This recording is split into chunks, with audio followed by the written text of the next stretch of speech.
And I'm going to back up to something last night. I had offered last night to make a PowerPoint that has the 10 names of prophecy. And you guys had put in the chat, you'd like to see that.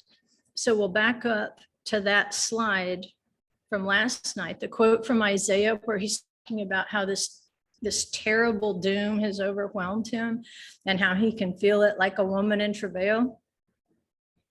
But you have to kind of chuckle, like, how did he know that it was like a woman in travail, since he wasn't a woman? But at any rate, we can back up to that, and then we can go through those 10 levels of prophecy or 10 names of prophecy. And there's disagreement on which is the most harsh. Most harsh. I think there's 3 contenders for the most harsh, just based on their context. We won't go through that.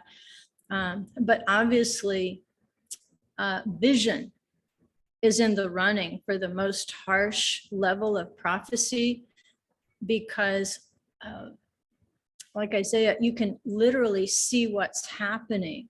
Like if I told you that someone was killed in a car wreck, you would have 1 degree of response to that. If you witnessed the car wreck, the sight, the sound, the smell, you know, how you can smell the oil in the tires, and, you know, you can hear that sickening thud when the vehicle begins to roll or hit something.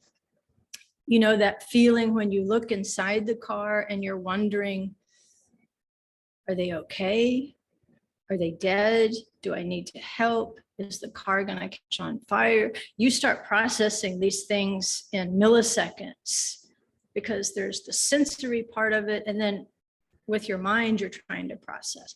So the level of prophecy of, it's called chazon, that's way up there in terms of a contender for the harshest type of prophecy, because the prophet will literally be able to not only see it, it's vision, but apparently, as it's described, you can also, as you see it, feel it. Like he's saying, I feel this overwhelming doom and terror. I feel like a woman in the pains of, he could literally feel the pain of it. And I've had that happen to me, I think twice, where I could see something and I literally felt it with every bit of anguish as what I was seeing. Couldn't tell you whether it was awake or asleep. It was something in between there. But literally, you could feel the tearing of the muscle. You could feel, you know, the skin scraping off of the concrete. It was that powerful. And I would say that experience best suits vision, because it's more than just seeing something happening. It's literally being able to feel the pain of it. So if that's ever happened to you, you're like, yes, I know that level. I've experienced it before. If you haven't, then good. It is pretty terrifying when you can both see it and feel it. So let me share my screen and we'll take a look at these before we move on. Let's see. Make sure.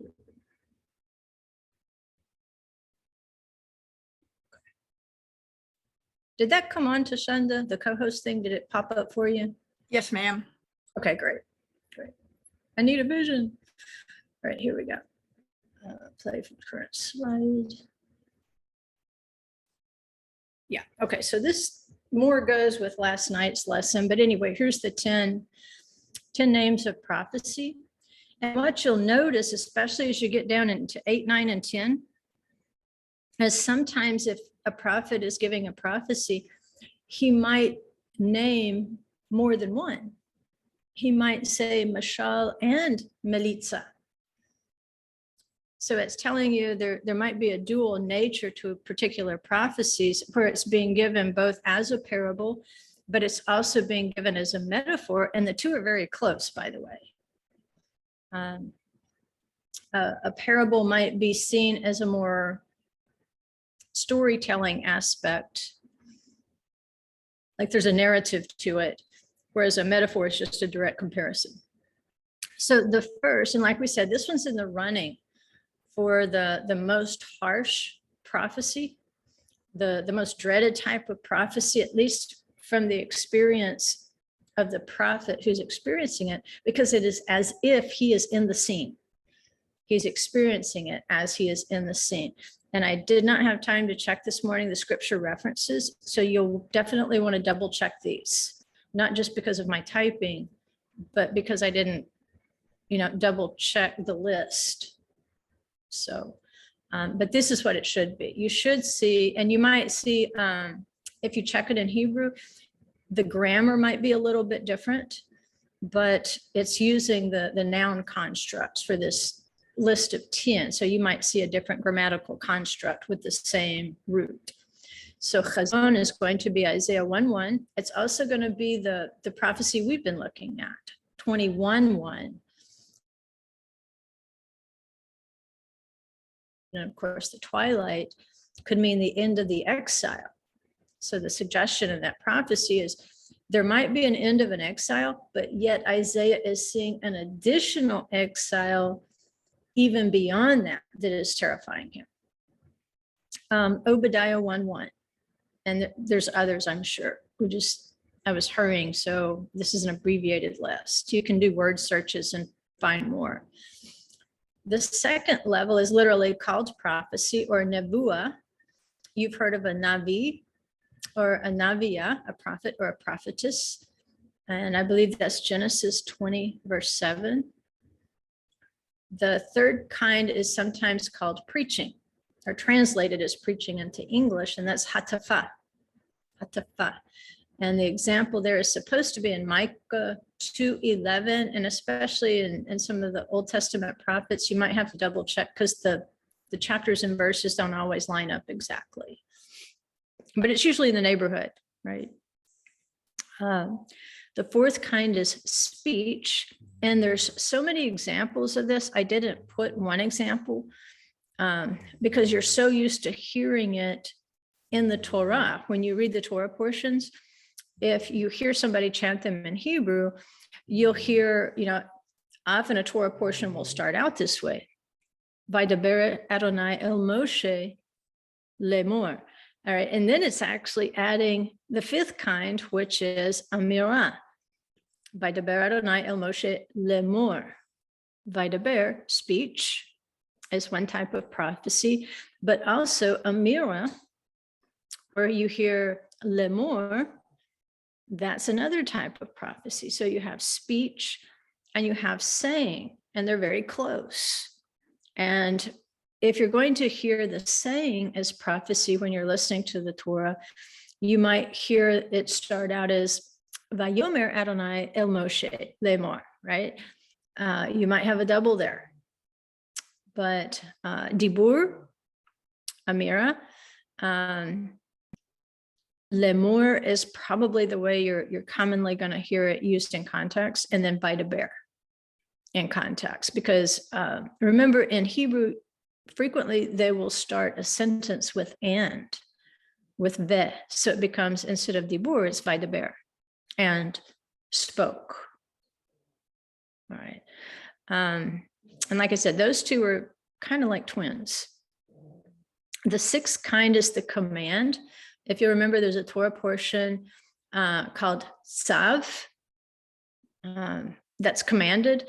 The noun form here, tzivui, and this is when Adonai commands Moses to do a particular thing. It's an imperative, like Adonai, and commanded Adonai to Moses. All right. Or when commanded Adonai to Moses. The seventh kind is the burden. It's the masa. It's something you lift up. It's a heavy thing. It's heavy lifting. And the example of that is Malachi 1:1 and Nahum 1:1. And that's pretty frequently used too. If you do a word search, you'll find that all through. 8, 9, and 10 are very closely related. So you'll see some overlap in these. These are those that often you'll see maybe two of them together, even in one sentence. Because a parable is a metaphor and a metaphor is a parable. But the parable, again, it has more of a narrative quality to it, like the Proverbs 31 woman. That's a parable of the Holy Spirit, and there's a whole narrative to it. It's like reading a little story. So that's mashal, and that's Proverbs 1:6, Ezekiel 17:2, Habakkuk 2:6. And like I said, it's very much like a metaphor or a melitza, which is, again, overlapping, because you're going to have mashal and melitza and Habakkuk 2:6. And then the final is a riddle. That also appears in Ezekiel 17:2, I believe, if I've got my numbers right. And the riddle is called chida. So those are the 10. It might be a good study sometime to break those 10 down and assign more definition to them, more context to them, so that we'll know what the nuances of difference are. Because if he's got 10 words for prophecy, he has 10 different ways he wants us to understand prophecy. And if you're studying prophecy, that might be a place to start. That might be prophecy 101. But it would require, the not so fun work. When you're looking words up and looking them up in context, if you're an absolute nerd like me, that is fun. But for some people, that's tedious. So we'll have to maybe join those two ideas, and us nerds are going to have to convince the hey, let's move on, that sometimes a little tedium, I don't know if that's a word, a little tedium is required so that we can benefit moving forward from those little nuances and know why maybe in a particular context, he would call it chazon, like I'm actually seeing it, I'm actually experiencing it with my own physical emotions, or why sometimes he might use a parable, a mashal. Okay, so this anguish, like we said, chazon is in the running as the most extreme type of prophecy, because you can literally feel it when it happens.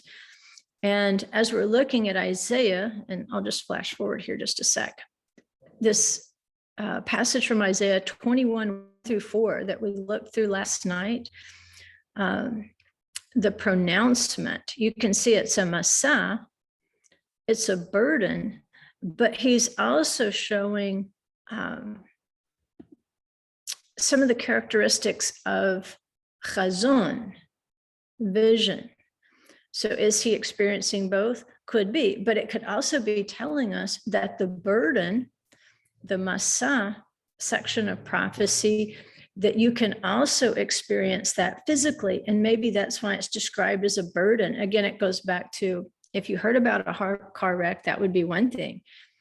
If you were in the car wreck, that would be a different thing. It would be much more of a burden to bear physically, emotionally, and so forth.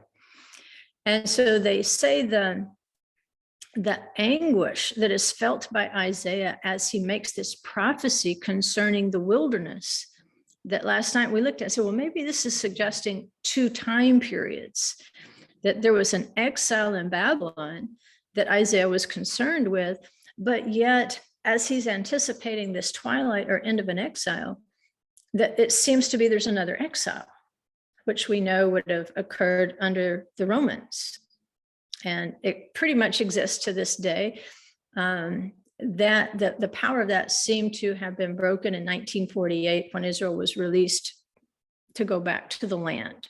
Before that, they could, but there was a lot of opposition, and there were boatloads trying to escape the Holocaust that were literally turned around and sent right back to the ovens.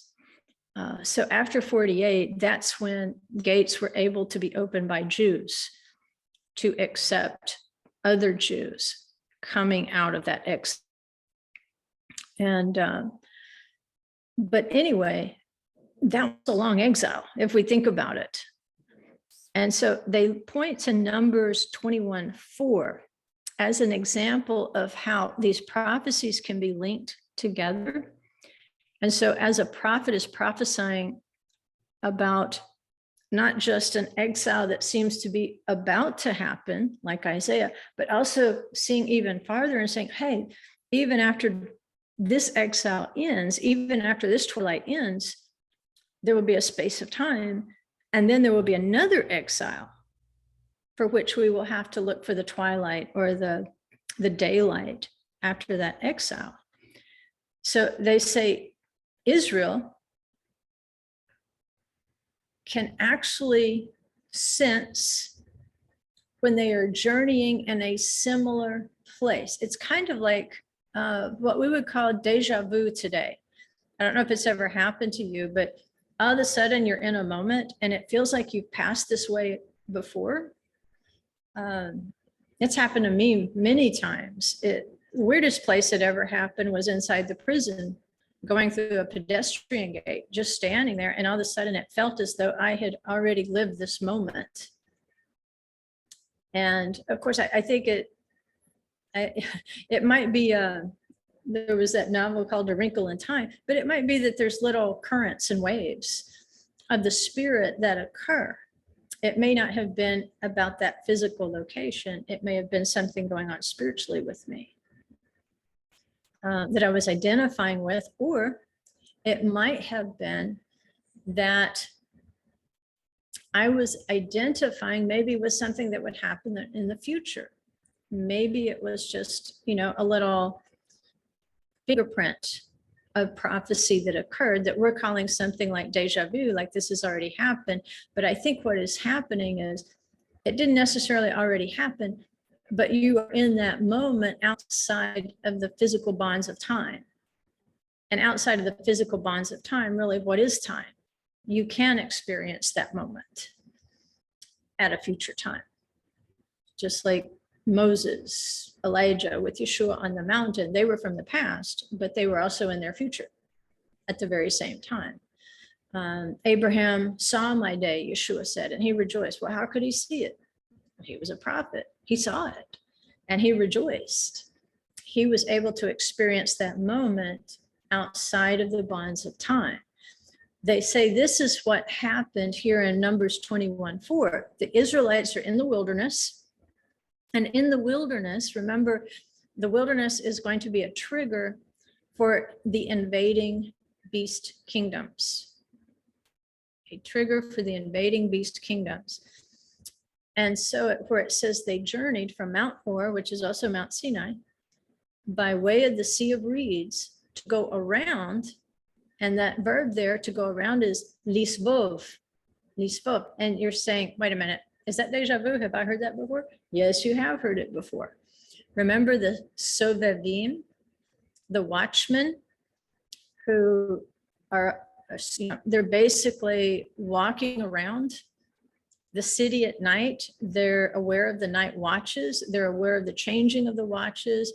And we linked them back to the rivers of Eden, which Sovev, around the Garden of Eden, they represent, again, the appointed times. Because when John sees in Revelation that, the tree grows on both sides of the river, it spans the river in some way, and it bears fruit every month. Well, there's no sun or moon. And so without a sun or moon, there is still light. And even without a moon to signal time, the trees know what month it is. So there is a perception of time, and the appointed times, a little bit different in the heavenlies, but it's still there. It's still embedded even within the tree. And so those rivers, they go round and round. They represent the feasts. They represent the seven spirits of Adonai. So when it talks about the Israelites, they're journeying from Mount Hor by way of the Sea of Reeds to go round, like circling the land of Edom. We know Edom is Esau. We know that later Edom was seen as morphing into the empire of Rome. that an element of Edom was transplanted to Rome. And therefore, in more contemporary Jewish literature, if you're reading Edom, you might hear him referred to as the Red One. And if you read the Red One, you should read Rome.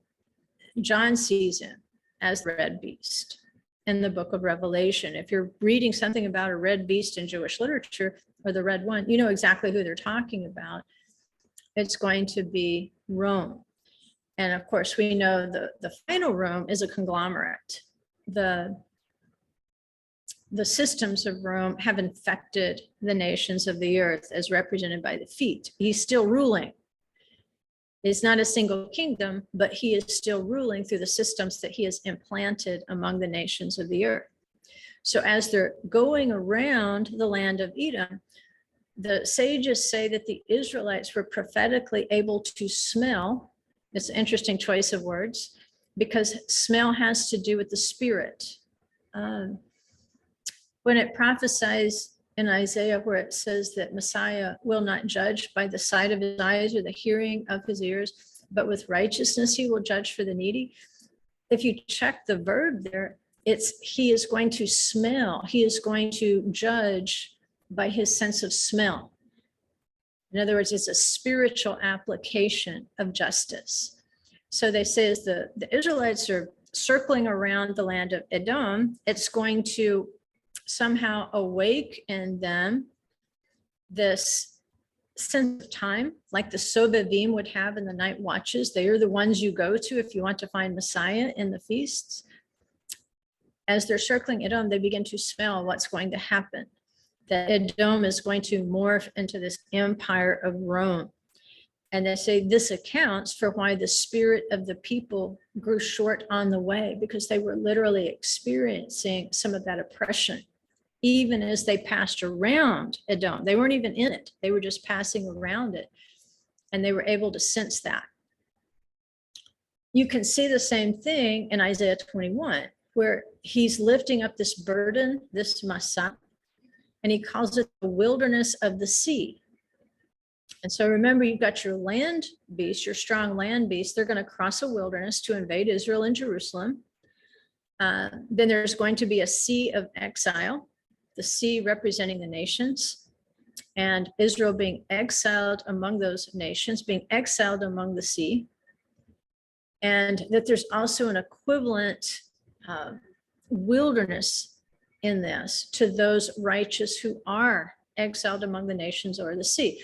What are they doing out there in the wilderness? Eventually, they will come out of Babylon if they have been functioning within Babylon out in those nations, which was the head of the beast. When they come to their senses and repent, when they reaffirm their identity as a Jerusalemite who keeps the feasts of Adonai, therefore their identity and citizenship is primarily with Jerusalem, and whatever their nation of exile is, that becomes second. And so it is there that they will experience a wilderness in whatever nation they're in, rather than being gathered into one particular location between Egypt and Israel. Right, so what are they saying here? One wilderness might help us to sense another wilderness. Why do we study this wilderness walk in the Torah every single year, year after year after year after year? You would think we already know everything there is to know about walking in the wilderness, but au contraire, we do not. We are still learning about this wilderness to awaken our senses to our own. You see, if you externalize it, this is what happened to the Israelites in the wilderness. That's one step. You have to know what happened to them. But once you learn what happened to them, then through the power of the Spirit, you begin to smell. Right? It's the same smell. Their experience in the wilderness, you should smell it on yourself. Because if you're not living in Jerusalem, then, by definition, you are in exile. If you're not living in Israel, by definition, you are in exile. And so their experiences in the wilderness become incorporated into our sense of spiritual smell. And we say, okay, let me sniff out what's going on in this Torah portion. If there's a rebellion, if there's gossip, if there's a complaining, then let me smell that in my own exile, because I want to rectify that. I don't want to repeat their mistakes. I want to learn from them. And if I see in them something that I'm doing, then I need to cut that short. And this is what prophecy does. It helps us to smell when we're in a similar situation. Just as the prophets were able to smell what was going to happen in the future, they could sense it, they could experience it. Right? So, and this was the verse that we worked with last night that we've been talking about, where Isaiah says the pronouncement in the word there's Masa, the burden. He's lifting up the burden concerning the wilderness of the sea. And he kind of goes back and forth. He says a harsh vision. A vision should be a chazon. I don't have my Hebrew text open before me, but where it says vision, it's usually chazon. And that's usually the type of prophecy where you feel and see what's happening. That's why it's so terrifying to a prophet who has a vision. So he's using these two things. And the implication is because you've had a treacherous dealer in the past exile, there will be a treacherous dealer in the last exile. You had a destroyer in the first exile, you're going to have a destroyer in the last exile. And so he refers Elam and Media, that goes back to the Medo-Persian bear kingdom. And then he goes on, he says, for this reason, my loins are full of anguish. Pains have seized me like the pains of a woman in labor. I'm so bewildered, I cannot hear. So terrified, I cannot see. My mind reels. Horror overwhelms me. The twilight I longed for has been turned into trembling for me. All right, so there's two ideas here where he says the twilight is turned into trembling for me. The twilight is not just the evening. Twilight is also the morning. It's the time of the daybreak or sunset. And so at twilight, you would think the exile from the Babylonian exile would be lifted. And it was in stages. You had the Medes and the Persians conquered Babylon. And so you could see the dawn begin to break at that time. You had lots of Jews who remained into the Medo-Persian Empire. We see Daniel did that. Daniel remained. Did he remain there until the end of his life? The rabbis tend to believe that he did eventually get back to Jerusalem because he had been longing for it. From the time he was exiled, he opened his windows and he prayed 3 times a year toward Jerusalem. So having longed for it that long, they believe that he went back to Jerusalem, and he's in one of those lists of people who went back, but he's named by a different name. We don't know if that's true or not. But this twilight he's longing for, the end of exile that Isaiah is longing for, he can feel that that's not the end. And so the suggestion here is that there would be another exile. Even after the end of the Babylonian exile, there would be another. And the clue here is the wilderness of the sea. That this last exile would be very painful, and it would be among the wilderness of the nations, if that makes sense. Right? And that's why we say, even though we're in exile, if we see the beast coming up out of the sea, we know that his time is short because he will weaken very rapidly. So that's good news. Okay, so last night we talked about this particular psalm, how our alertness level can remain in the night seasons, in the night of our exile. It doesn't mean you literally aren't allowed to go to sleep. That's not what it's saying. But it's saying if you will remain spiritually alert, signaled by saying the Shema in the evening, in the first watch of the night, and then saying it in the morning when you rise up, that if you truly mean it, if you mean all those words, then it's most likely that you are keeping yourself in a state of spiritual alertness. You know, where it says in the Song of Songs, I was asleep, but my heart was awake.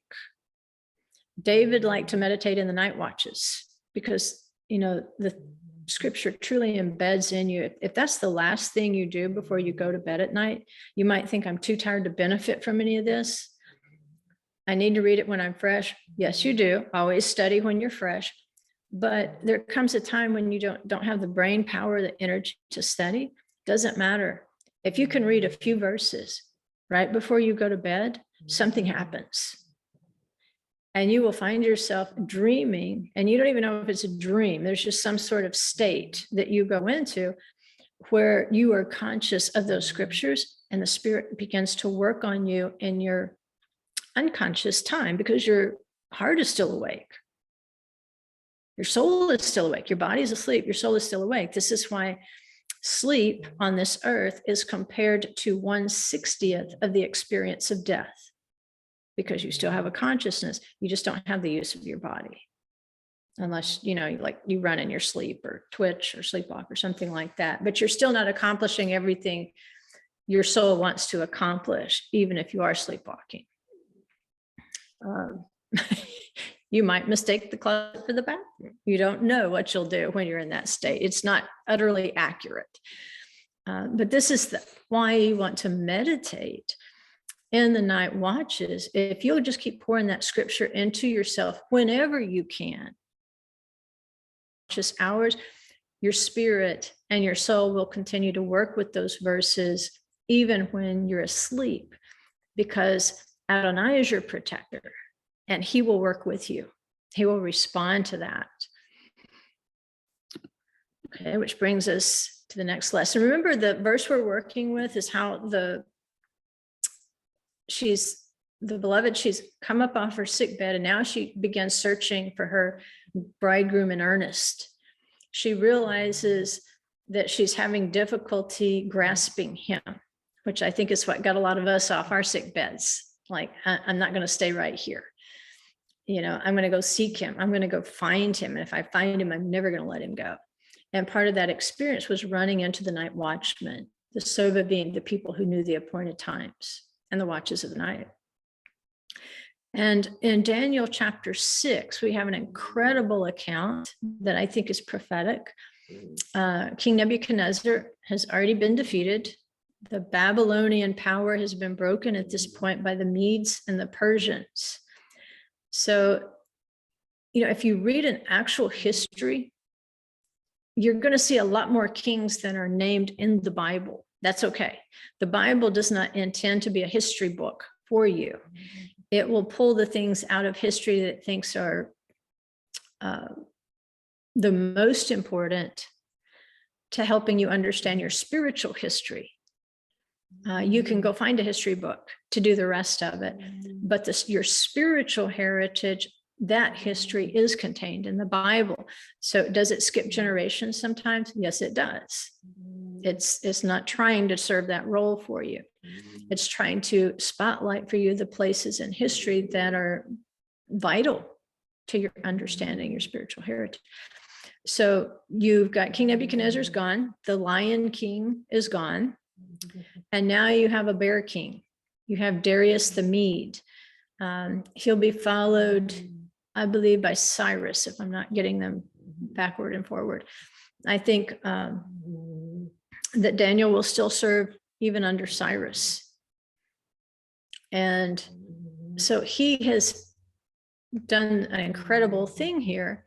He has outlasted the Lion Kingdom, and he has continued to play an important role in the government of the Bear Kingdom, of the Medes, and then both the Persians. During the reign of Darius the Mede, which again, you can reread the story in Daniel 6. It'd be a great thing for you to read with your kids or grandkids today. We see that Daniel is thrown into the lion's den. He's thrown into the lion's den specifically because he prays toward Jerusalem 3 times a day. And they say this is the prototype of the daily prayers. Once the Jews were removed from the temple services, that they replaced the times of temple services with these times of prayer. And much of the service they replaced with prayer in order as a remembrance. And so Daniel is praying at these set times of day, always toward Jerusalem. And King Solomon predicted this, that there would be a time when people would be separated from the physical temple itself. And he says, you know, if they turn toward this, your holy house, and stretch out their hands and they pray, please hear that. And so Daniel, I'm sure, is aware of this scripture. And this is what he does. He kneels in prayer 3 times a day toward Jerusalem. And he's observed doing this. And this is how he's trapped. And this is why I said last night, if you were keeping the feasts, if you were keeping Shabbat, if your eyes are always turned toward Jerusalem as home, if you will not accept the spots of the leopard that are still present, that were perfected by Rome and then have been emplaced among all the nations of the earth today, if you do not accept those spots, those organizations, those systems as having primacy over the kingdom of heaven, eventually you will be hunted. Eventually they will try to trap you. Because it's fine to them if you practice your religion, but they don't expect to change those spots. They expect you to be changed by the spots. And when you are not changed by the spots, then you become a concern, because now you're in competition. And that's the whole thing. These systems and organizations, these spots are in competition with the Holy One for primacy. They want the throne. They want to ascend to the Mount of the Moed. And now we see why Jerusalem's such a big deal, why it's so offensive that Daniel would turn toward Jerusalem to pray. Because in turning toward Jerusalem to pray, which is the seat of the Moedim, you can see from Isaiah's prophecy about the king of Babylon that from the beginning, the golden head of the beast wanted to sit on the Mount of the Moedim. He wanted to lift his throne above the throne of God. He wanted to ascend above the height of the stars being the children of Abraham. And so these feasts are what hold Israel together. It's what gives them identity and citizenship. You can tell them by their Sabbaths and their feasts. What does he say? Above all, my Sabbaths you shall keep. It's going to set your citizenship apart no matter where you happen to be, no matter what nation you're in, no matter which wilderness of exile you're in, it will set you apart. And when the beast sees this, he sees the competition. And so the beast has to try to destroy your testimony. What does it say in Revelation? The children of the woman who have the testimony of Yeshua and the command of God. When you're obeying the feasts as a testimony of Yeshua, you are the biggest threat ever. And so while many will just be ignorant and just not understand or care, there will be others, because the power of the beast is so strong in them, they will identify you as an encroachment upon their territory and their power. And they will try to trap you through that, through your observance. They will try to trap you through the Sabbath. They will try to trap you through the feasts. They will try to trap you through any commandment of Adonai they possibly can in order to destroy you, to discredit you. And this is what happens. They trap Daniel. They catch him praying. What a way to go. You know, if the world's systems, if the spots of the leopard, if they spot you observing the Torah, and they bring hardship to you because you have been observed keeping the Torah, then all you have accomplished is exactly what Daniel did. He did what he was supposed to do. It's nothing to complain about. It's nothing to be afraid about. Because yes, will they throw you into a lion's den? They will. But you have to understand that even in this long night of your exile, if you're being obedient to the word and maintaining your testimony of Yeshua, you might have to lay down and go to bed at night, but the one who watches over you never will. He never will go to sleep. he will never stop watching over you. And in this particular case, it's just like Shadrach, Meshach, and Abednego. They wouldn't bow before the image. And they told the king, our God is able to deliver us from the fiery furnace. But if not, that's okay. He can't take our, you can take our bodies, but you can't take our souls. Kind of a Braveheart thing there. Same thing here. Daniel does not deliberately disobey the king in order to be rebellious, but he serves the King of Kings. And he's pretty much says, you know what, if I have to go into the lion's den for obeying the king and maintaining my testimony, fine. If my God wants to deliver me, he will. If he doesn't, fine. What a way to go. Right? We've kind of lost that martyr mentality. Not that I'm encouraging anybody to go out and jump into the lion's pen at the zoo. Don't. It has to be meaningful, right? And it probably won't be your choice. It won't be something you run into. It will be something that runs into you because you were keeping the testimony. So we know the lions do symbolize Babylon, which is the head of the beast. And it was the kingdom conquered by the bear, the Medes. Daniel did survive the Babylonian exile. He even survived the regime change, which is incredible. Have you ever heard of that? That, a high-ranking government minister survived a defeat from another nation or another kingdom and was so smart and so competent that they kept him on. Could you do that for us? You're doing a great job. And so he became one of 3 rulers over 120 satraps.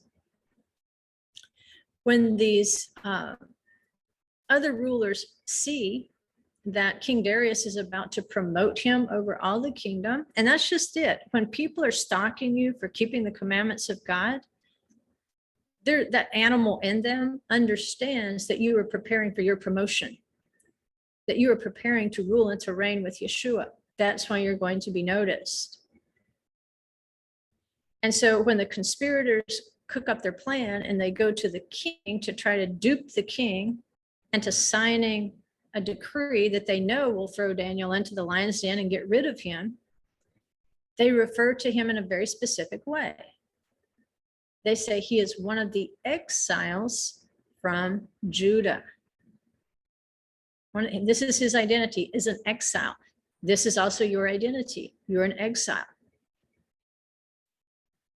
And so you can expect, remember it says, the prophecy we studied last week when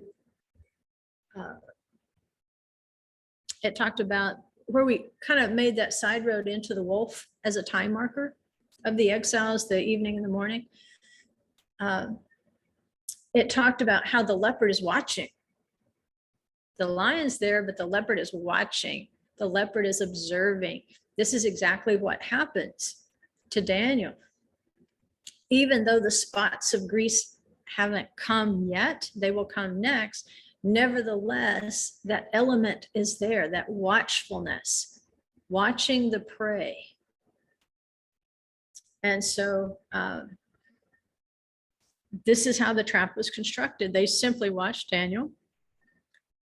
They knew that he would be faithful to pray toward Jerusalem. And it was precisely because of these prayers that Daniel didn't have to be afraid of the lions or the night watches because of his prayer. And we want to bring ourselves to that place that if we know people are observing us, because Jerusalem is our home, because keeping the commandments is our preparation for going home, of preparing for the end of the exile, preparing for the twilight of the exile, don't fear what will happen. You have to say, you know what? He's able to save me from the lion's mouth. He's able to save me from the beast's mouth. He's able to save me from the leopard spots. But if it costs me my life, okay. That's how I wanted to go anyway. Though I'm not sure we're convinced of that so much. But this is the way we have to start thinking. Like the heroes of Scripture. And this might be one of the reasons, this steadfastness of Daniel, even in the exile, that Jews associate him as one of those characters they identify as one whom my soul loves, because Daniel was such an inspiration to the Jews in exile. Look how he survived. He got there even before most of the Jews. He and Shadrach, Meshach, and Abednego, they were kind of a payoff from one of the kings of Israel to prevent Nebuchadnezzar from invading before he did. So Nebuchadnezzar says, send me the best of the best. Send me your best young men. And that's what they did. So these four were sent into exile before Jerusalem was destroyed. Daniel didn't see Jerusalem destroyed and then get sent into exile. He was taken into exile before it was destroyed. So he didn't have that image, obviously, of Jerusalem in his rearview mirror, the total destruction of the temple, or at least the burning. They say that it was Babylon on the Temple Mount. They did a lot of destruction, but they didn't burn anything but the roof. The rest of the stuff they looted, but they did burn the roof. It was Rome that actually destroyed everything. Like Yeshua said, not one stone left on the other. There was still something to work with after the Babylonian conquest, when the Jews went back to rebuild the first temple. But Daniel, because of his encouragement in the exile, sounds like he got there first and left last. But as the Jews and the other tribes that were kind of subsumed into Judah after the golden calf, alternate altars that Jeroboam set up over its stages, they're looking in exile for someone like Moses to deliver them from this exile. And so in exile, they looked to Daniel as this beacon of hope. He helped them calculate the end of the exile from the Babylonian destruction. He added these 18 missing years from their interpretation of Jeremiah's prophecy. And it kept them from becoming discouraged and saying, hey, we're stuck here forever. He didn't want them to lose faith. And so they say, is one of these that was being sought after in the exile, as a night watchman who knew the times. And he would say, no, this is not the time when the exile ends. This is the time. At any rate, we know that at the end of the night, Daniel goes in at sunset, which symbolizes the beginning of the exile. And if the Jews were tempted to despair that they would be destroyed by these beast kingdoms in exile, then the fact that Daniel is still there in the morning when King Darius rushes at sunup, and as the daylight is breaking, as symbolically the exile is ending, King Darius wants to know, was your God able to deliver you? And he's like, I'm alive and well, O king. He is well able to deliver us. And so we've got a particular event in history, but we also have a prophecy that he is able to keep us until the sunup. Thus, why in the night watches do we want to stay on the alert? We want to say the Shema in the first watch of the night. We want to proclaim him, affirm him, confirm him, stay spiritually awake, so that even if we do sleep in this exile in the second and the third watches of the night, that our heart will still be awake. And so when the day breaks, it's not time to start something new. When the day breaks, it's time to, in terms of the resurrection of the body, it's time now to put a resurrected body to the preparations that you have made during the night of the exile, so that you are ready and prepared with this resurrected body that will be like Yeshua's, to become part of the kingdom, the ruling and the reigning in the kingdom, so that you are fit for Yeshua to give assignments to. Just as Daniel was fit for any king, even a beast kingdom, to execute assignments, replace that with the kingdom of heaven, with Yeshua ruling and reigning on the earth with a rod of iron. And so he will also have those who assist him in his government. The government will be on his shoulders, but we will assist him in that if we are prepared and ready, if he didn't find us spiritually asleep.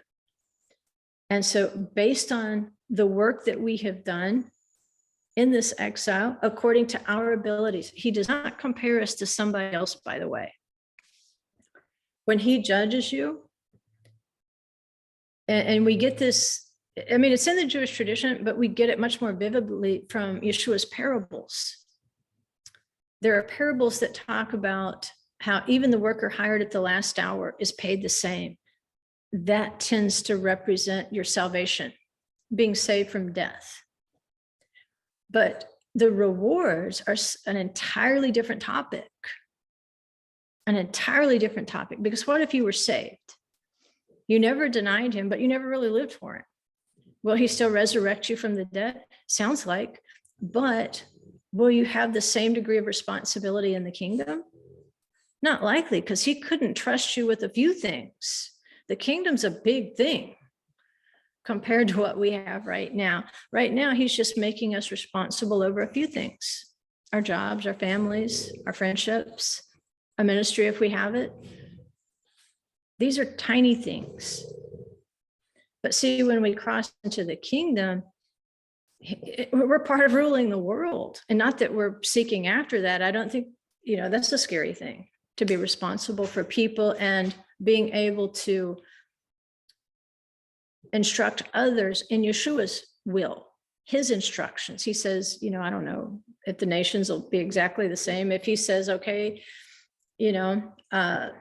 Denise, you're familiar with Canada. Now I'm sending you back to Canada. And here's all the things you need to do there. And you say, what? Me? He says, yeah, you got a problem with that? You were responsible with a few things. Okay, now I'm giving you some bigger things to do. And if there's somebody who did not invest that gift that he gave them, if they didn't really remain faithful in the exile, he will take what would have been their responsibility, their reward, and he'll give it to you to manage. This person didn't want to manage for me. Fine, I'll take it from this person, and I'm going to give you their domain, their responsibility. And so this is why in the exiles, we have to get up off of that sick bed.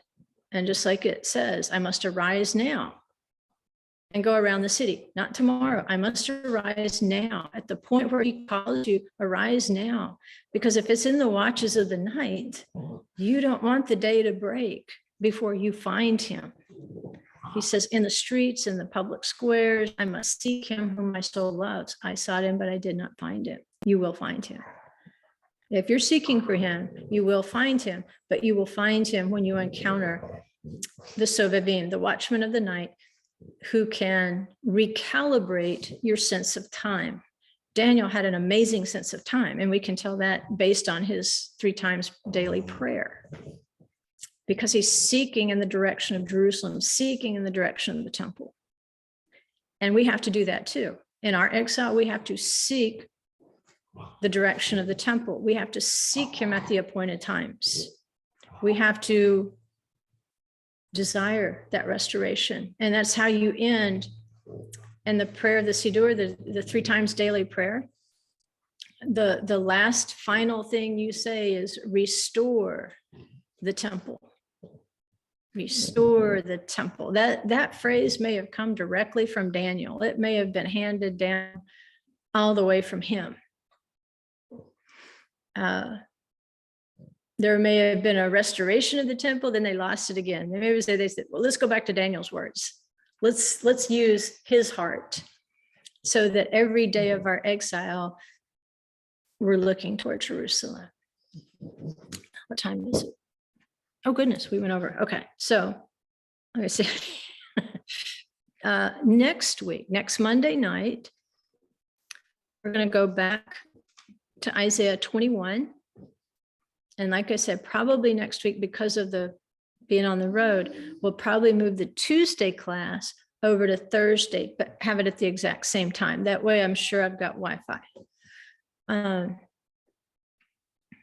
So we'll go on in and pursue Isaiah 21 a little bit more, because this is a pronouncement concerning Edom. We're going to break this down basically sentence by sentence. And we're going to see, I think, pretty clearly two different fulfillments. As we're looking at this final beast kingdom of Rome, we'll see how Isaiah seems to be speaking into two separate time periods. But what does he do? He mentions the night watchman. He mentions the night watchman. That's what we're talking about, encountering the night watchman. And so it's the night watchman who are going to know the appointed time. Who do you go to when you want to know when the morning comes? You go to the watchman.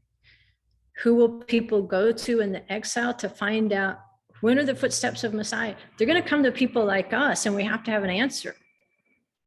It doesn't mean that we're going to give them the exact date, but it means we're going to teach them appointed times so that they will always be alert, whether he comes in the second or the third watch of the night. It's our job to keep them off that sick bed from going back to sleep. Okay, so we didn't get kicked off of here once, unless y'all saw something I didn't see. It went well. It did go well.